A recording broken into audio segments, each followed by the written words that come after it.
Monetization apply करने से पहले अपने सब्सक्राइबर का काउंट थोड़ा सा बढ़ाकर अप्लाई करना है और अपने वॉच आवर्स को भी बढ़ाकर अप्लाई करना है। तो जी नंबर 2 पर आ जाता है कि अगर आपके चैनल पर मोनेटाइजेशन से पहले कोई क्लेम, कोई स्ट्राइक या कोई कॉपीराइट इस तरह की चीज़ आई है और आपने उस पर ध्यान नहीं दिया और आपने सोचा कि इससे कोई मोनेटाइजेशन पे फ़र्क नहीं पड़ेगा, तो ये आपकी भूल है। आपने मेक श्योर करना है कि मोनेटाइजेशन अप्लाई करने से पहले आपके चैनल पर किसी तरह का छोटा मोटा भी कोई क्लेम ना हो, कोई स्ट्राइक ना हो, कोई कॉपीराइट की कहानी ना हो। क्योंकि भाई जब मैं भी यूट्यूब स्टार्ट कर रही थी तो मैंने भी थोड़ी बहुत रिसर्च की थी और उस रिसर्च में मैंने काफ़ी यूट्यूबर्स को ये बोलते हुए सुना था कि अगर आपके चैनल पर कोई क्लेम है जो कोई ऐसा जो आपको हार्म नहीं कर रहा, इतना ज़्यादा बड़ा नहीं है, कोई स्ट्राइक नहीं है, तो उससे कोई फ़र्क नहीं पड़ता मोनेटाइजेशन पर। लेकिन मैं आपको बताऊं कि क्लेम्स की वजह से भी बहुत सारे लोगों के चैनल मोनेटाइजेशन के लिए रिजेक्ट हो जाते हैं।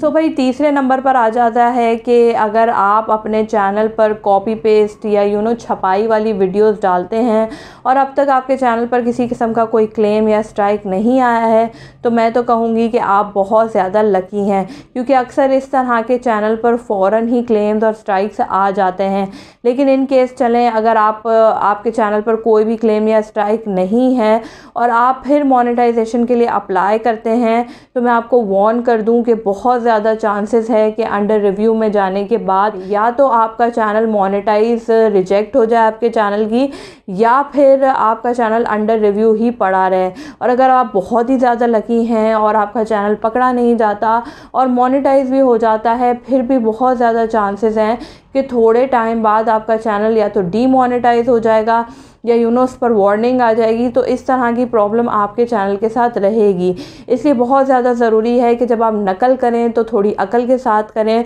और अगर आप चाहते हैं कि कॉपी पेस्ट कंटेंट से रिलेटेड मैं आपको टेक्निक सिखाऊं कि आप किस तरह से कॉपी पेस्ट चीज़ों को भी अपने फ़ायदे के लिए इस्तेमाल कर सकते हैं, तो मुझे कॉमेंट सेक्शन में जाके ज़रूर बताएँ और अभी अभी मेरे चैनल को भी सब्सक्राइब कर दें।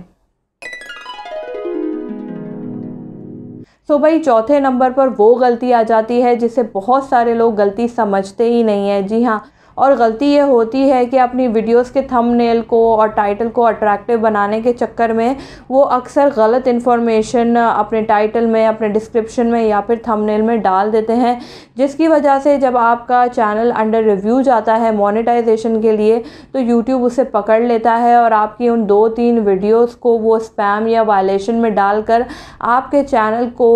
मोनेटाइजेशन के लिए रिजेक्ट कर देता है। सो अक्सर ये भी रीज़न बनता है जिसे अक्सर लोग कंसिडर ही नहीं करते, क्योंकि भाई हमें तो यही सिखाया गया है कि अपने थंबनेल को अट्रैक्टिव बनाओ, अपने टाइटल को अट्रैक्टिव बनाओ एज अ न्यू यूट्यूबर, ताकि आपको अच्छे अच्छे व्यूज़ मिलें, आपकी ऑडियंस अट्रैक्ट हो, आपकी ऑडियंस इंगेज हो। लेकिन आपने कभी भी ये गलती नहीं करनी, स्पेशली जब आपका चैनल मोनेटाइज ना हुआ हो। तो कोशिश करें कि अपने थंबनेल और अपने टाइटल को अपनी वीडियो से रिलेटेड ही रखें और कोई ऐसा टाइटल या कोई ऐसी तस्वीर अपने थंबनेल पर ना लगाएं जो यूट्यूब की पॉलिसीज़ को वायलेट कर रही हो। तो भाई ये थी वो 4 मोटी मोटी बातें जिनका ख्याल आपने ना सिर्फ मोनेटाइजेशन अप्लाई करने से पहले रखना है बल्कि मोनेटाइजेशन अप्लाई करने के बाद भी रखना है। और सबसे इम्पॉर्टेंट और सबसे ऊपर बात ये है कि जितना आप अपने कंटेंट को ऑथेंटिक रखेंगे, दिल से बनाएंगे, उतना ही आपको यूट्यूब पर काम करने में मज़ा आएगा और साथ ही आहिस्ता आहिस्ता आपके यूट्यूब के माइलस्टोन्स अचीव होने लगेंगे।